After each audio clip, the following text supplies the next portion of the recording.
Now, the People's Democratic Party has described the New Year address of President Bola Tinubu as a harvest of deceit, false claims and empty promises. President Tinubu, in his nationwide broadcast to Nigerians on Monday, urged Nigerians not to falter despite the tough times and difficulties they face. But the PDP says the president's speech was unpresidential, uninspiring, and amounts to a waste of valuable time, as it did not address any of the critical issues plaguing the nation. The PDP National Publicity Secretary, Debo Ologunagba, noted that the president employed rhetoric and failed to address the critical issues of insecurity, decayed infrastructure, comatose manufacturing and productive sectors, inflation rate, naira depreciation, unemployment and poverty.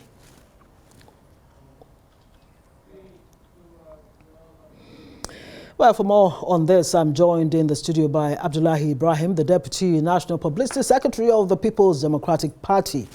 Thank you so much for joining us. My pleasure on here. Prime Time. My pleasure always. Well, it's a good place to quickly say Happy New Year. Same to you. It's just the second day in the year. Well, it does seem that the PDP has very scathing, very strong words to describe President Tinubu's speech. I mean, not charitable at all. Why? You wouldn't expect words that will, placate, if you like, the presidency, or words that will confirm that we are in support of what has been happening to Nigerians this last 7 months or so. It's because of the civility that characterize the party PDP and the decency with which we operate. Otherwise, there are better adjectives to describe the shenanigans that we see these people doing and the way they have managed this country, within this period in question. It's just because of our ways of approaching things, and we have looked at it. Look, we need to behave within the confines of civility. Otherwise, there are worse adjectives that describes the falsehood, the lies, the deception, like we have described. That we have your grouse with the president, does it have to do with the 7 months that he spent in government, or that particular speech? What exactly? Everything around him, issue? But the bone of contention now is the speech. But we have not agreed with them from the beginning, right from the days of President Muhammadu Buhari in 2015 down to this period in question. We are still contending, as it were, with these forces of darkness who have decided to inflict penury on Nigerians. Well, when you say forces of darkness, of course, you recall. I'm talking about the mess that this country of ours, which you and I live in, have come to grapple with. We are not too surprised about Bola Tinubu. He said in the build-up to his campaigns, the election, that he was going to continue with what President Muhammadu Buhari was doing then.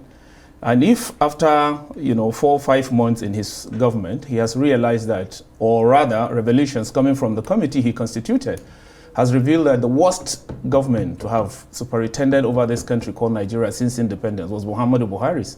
And then he had pledged he was going to continue with what Buhari was doing. Then your guess is as good as mine. It's unfortunate, it's sad. We are not too surprised. We knew that it was not going to be, a government of regret. And Nigerians are already seeing it. And coming to tell Nigerians in the new year these things, they are lies from the pit of hell. Nobody is taking it. What are the specifics really that you refer to as lies? Number one, the president started by saying, look, Nigerians, I do understand your pain, and I can imagine that you're asking yourself, was this the renewed hope that I promised? But just be a little patient with us. Is it fair really in 7 months to decide that this government is already a failure? You would have to set the foundation of a good government if you are truly determined. Our problem first has to do with the comprehension of the president of the enormity of the problems before him. The government of APC has not even come to appreciate the enormity of the burden Nigerians are contending with, as it were. No thanks to the 8 years of Muhammadu Buhari and the continuation, as we have come to see, of Bola Tinubu. In less than a month into his government, he withdrew the subsidy, and he had no plan. You will have to have a plan, in place, which is comprehensive enough to explain to Nigerians that you truly even appreciate, the problems, the amount of burden before you. But it has come clear before every discerning mind that these people do not even appreciate there is a problem. Forget about but flowery. You recall that the National Security Advisor, Nuhu Ribadu, actually made a statement in the dying days of 2023 that this government inherited a bankrupt economy. Was the government not in place? Alongside other really terrible situations. Were they all not in this country when these problems were manifesting day in, day out? And some of us in the opposition were shouting on rooftop that these problems have, risen to that level. But for no Ribadu to come and say it, it's rather belated. What we are interested in, where are the mechanisms? What are the strategies in place to address this hydra-headed monster? It's not enough for someone to come and read well-scripted speech prepared by his you agree it was well-scripted? Yeah, it was well-scripted, but even he himself does not understand the terms that are presented there for him to read. But in a New Year's speech, how much detail do you expect in short 13, 15-minute New Year's speech that ordinarily is just to, encourage Nigerians to look forward to a better year? If he had come to tell us that indeed they have failed Nigeria, beginning from the election itself, which, we contended up until Supreme Court. We are still not satisfied, but that is the final arbiter we accepted. If he had come to apologize to Nigeria that even the mandate that brought us in office is not something you people have supported, but we found our way anyhow to be as your leaders, we would have looked at that with some reasonable sense. If he had come to tell Nigerians that, please, these are the strategies that I have in place to address these problems.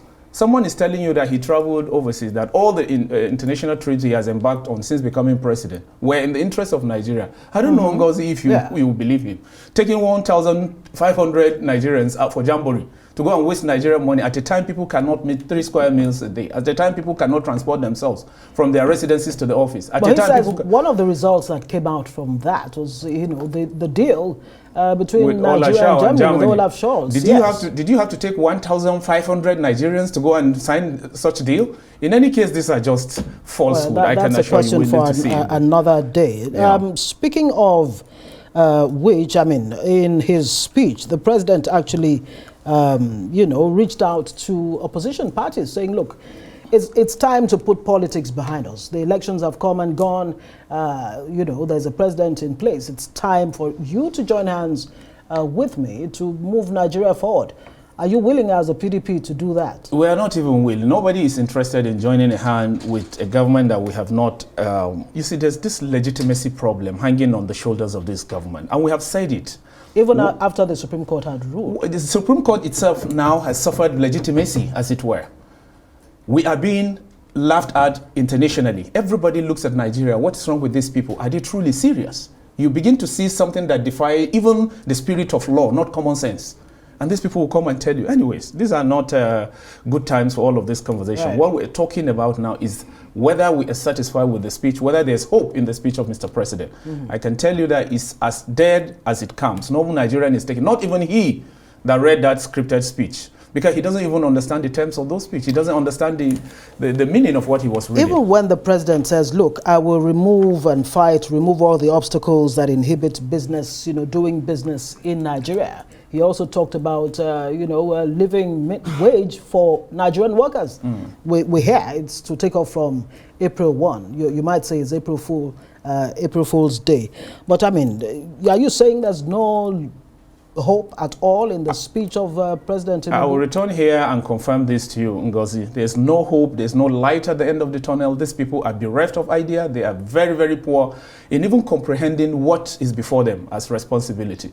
People have continued to carry on as though everything is fine with Nigeria, and someone is demonstrating. These are grandstanding that these people are just putting before Nigeria. When you say they have no ideas, what exactly is the PDP bringing to the table in terms of concrete ideas to help this government succeed? Because if it succeeds, Nigeria will succeed. The Labour Party, Peter Obi, the candidate of the Labour Party, actually says, look, the Labour Party will be, bona fide opposition party to this government.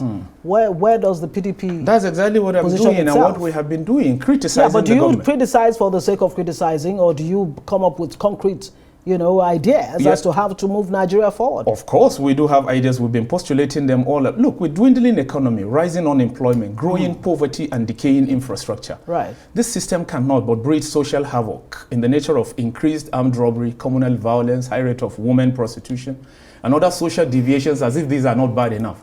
There has always been the intention by this government to inflict penury on Nigerians, a clearly anti-people policy.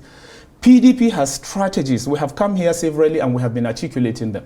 Our presidential candidate spoke only recently after the confirmation of Tinubu by the Supreme Court as the elected president.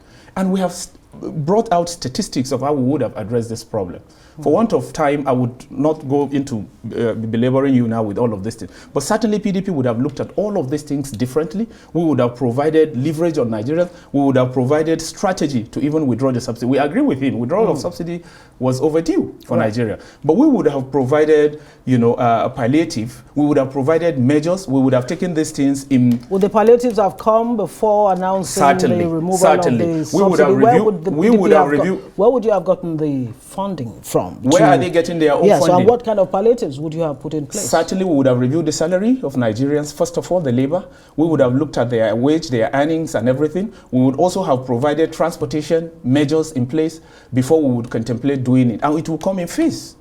It will come in phases so that by the end of the time, you would have seen PDP or the government doing what Nigerians will be proud and say, oh, this is justified. Not to take this kind of backdoor approach, just leaving Nigerians at the mercy of themselves, gasping for air. Backdoor approach, you call it. Yeah. If the PDP was in government today and your candidate was going to make that New Year's speech, exactly what would he have told Nigerians? First of all, Nigeria would not have been grappling with the price of fuel per litre at 700, in some places 1,000. I just came back from Kebbi State yesterday. I can tell you in the hinterland, this thing is selling at any price, at the mercy of the owner of the filling station. He likes, he sells it at 1,000, 1,000. This is a free-for-all economy, no regulation. Now, our government would not have led a situation where we will see the free fall of the Naira declining from 600, from 197, first of all, when PDP lost power in 2015, to what it is today. I mean, the figure is known best to you. I don't know, because every other second it increases. We will not have been going to the market to buy the price of oil at 700 Naira, like I told you. What would it have been? It will still have remained what it is. Okay. It certainly would have remained what it is, to ensure that first measures are put in place, coherent measures that will assuage first the suffering of Nigerians, then before we talk about withdrawing the subsidy. Respected Nobel laureate Wole Soyinka recently said, look, it's unfair to judge any government, less than a year being in power. Don't you think maybe 1 year from now or a few months from now, it will be clear exactly whether the Tinubu administration is laying the right foundation for Nigeria to take off effectively? It's a popular saying in this continent of Africa, in Nigeria in particular, that a good Friday manifests from, the color of the Thursday. If after 1 year, Wole Soyinka will come and march on the street like he did in 2012 against Goodluck Jonathan, we remain to see. We saw in this country where this subsidy was withdrawn in June, shortly after the president was elected. The voices of dissent, like Femi Falana, I would give him that credit, came and spoke against the excruciating pain Nigerians are contending. Where is the voice of Wole Soyinka? We are seeing increasingly the manifest hypocrisy that is playing out in some of these people. They are no longer commanding the same respect they commanded way back, because we expect them every time to come out. 1 year, he didn't give the Goodluck Jonathan 1 year in 2012. It was less than 7 months after Goodluck Jonathan was elected in 2011 that they marched on the street with him, leading the protest in Lagos, every other place, and shouting on rooftop. Has he been doing the same here? It leaves much to be desired in our Maybe commitment. with the benefit of hindsight. Well, it leaves to be desired, I tell you. None of us is taking him serious anymore. Age has caught up with him. Back to that question. Yes. Tinubu asking opposition party to join him, at least in the interest of Nigeria. According to him, the decisions he's taken all have to do with the interest of Nigeria. We are looking at the moral implication of doing so. First of all, what could go wrong if the PDP, joined hands with the government? PDP is too clean to associate itself with fraud. Yeah, we have looked at the election from the conception, from the emergence of the candidate, from his eligibility to contest, even from his credentials as a presidential material, as an individual. Everything around the president is shrouded in misery. So you don't expect PDP to go and join that kind of mess. We are waiting for 2027. If God spare our life, Nigerians will decide. We've told them all of this thing, and they are seeing it as it's playing out increasingly every second. Will the PDP join a coalition? We are not interested. Nobody is going to join the coalition. The only person who was in PDP, who you people would think we have sent, is the sitting minister of FCT. We have no business with him. He has already sent himself out of PDP, and we bid him farewell. And this is just where I'll have to bid you farewell and hope to see you again sooner than later. Thank you so much for joining us on Prime Time. Abdullahi Ibrahim is the Deputy National Publicity Secretary of the People's Democratic Party, the PDP. Thank you so much.